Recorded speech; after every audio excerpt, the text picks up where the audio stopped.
लगातार दुईटी लघुचाप सृष्टि हेबा द्वारा ओडिशारे दक्षिण पश्चिम मौसुमी वायु पुणी थरे सक्रिय होईछि। प्रभावरे अनुगुल और नुआपड़ा जिल्लार केतेक स्थानरे प्रबलरू अति प्रबल वर्षा एवं बरगड़, रायगड़ा, सुवर्णपुर, बलांगीर, नयागड़, बौद्ध, मालकानगिरी और कलाहांडी जिल्लार गोटिए दुईटी स्थानरे प्रबल वर्षा रेकर्ड करा जाइछि। गतकाली सकाळठारु आजि पूर्वाह्न मध्यरे अनुगुल जिल्लार आठमल्लिकरे सर्वाधिक 154.4 मिमी वर्षा होईछि। नुआपड़ा जिल्लार बोडेनरे 142, बरगड़ जिल्लार पद्मपुररे 113, रायगड़ा जिल्लार पद्मपुररे 113, नुआपड़ा जिल्लार सीनापाल्लीरे 112, सुवर्णपुर जिल्लार डुंगुरीपाल्लीरे 110, नुआपड़ारे 102, बलांगीरे 100 मिमी वर्षा रेकर्ड करा जाइछि। आजि दिन समयरे मालकानगिरीरे 82 मिमी वर्षा होईछि।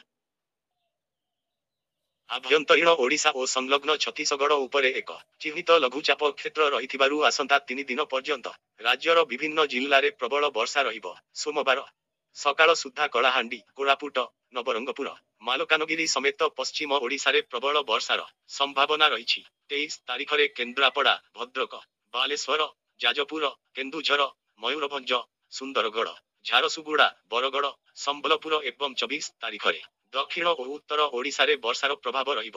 मौसुमी वायु सक्रिय रहिथिबारु 23 तारिख पर्यंत उत्तर पश्चिम और संलग्न पश्चिम केन्द्रीय बंगोपसागर और ओडिशा उपकूଳରେ घंटा प्रति 40 रु 50 किमी बेगरे पवन होइपारे।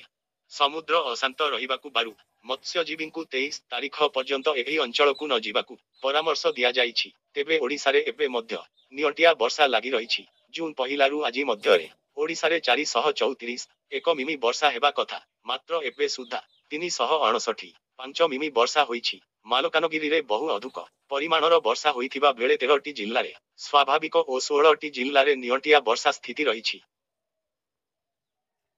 बंगोपसागररे सृष्टि होइथिबा अवपात दुर्बल होई एबे ओडिशा उपकूलरु उत्तर पश्चिम दिगरे गति करुछि। एहा क्रमशः दुर्बल होई लघुचापरे परिणत हेबो। एहा प्रभावरे आसंता 4 दिन वर्षा हेबो बोली भुवनेश्वर पाणीपाग विभाग पक्षरु पूर्वानुमान करा जाइछि। एहा सहित जुलाई 23 रे पुणी आउ एक लघुचाप सृष्टि हेबार संभावना थुबा पाणीपाग विभाग पक्षरु पूर्वानुमान करा जाइछि। पाणीपाग केन्द्रर सूचना अनुଯାयी 23 तारिख जाए राज्यर विस्तृत अंचलरे वर्षा हेबो। सेहिपरि गत 24 घंटारे राज्यर एकाधिक स्थानरे प्रबलरु अति प्रबल वर्षा होईछि।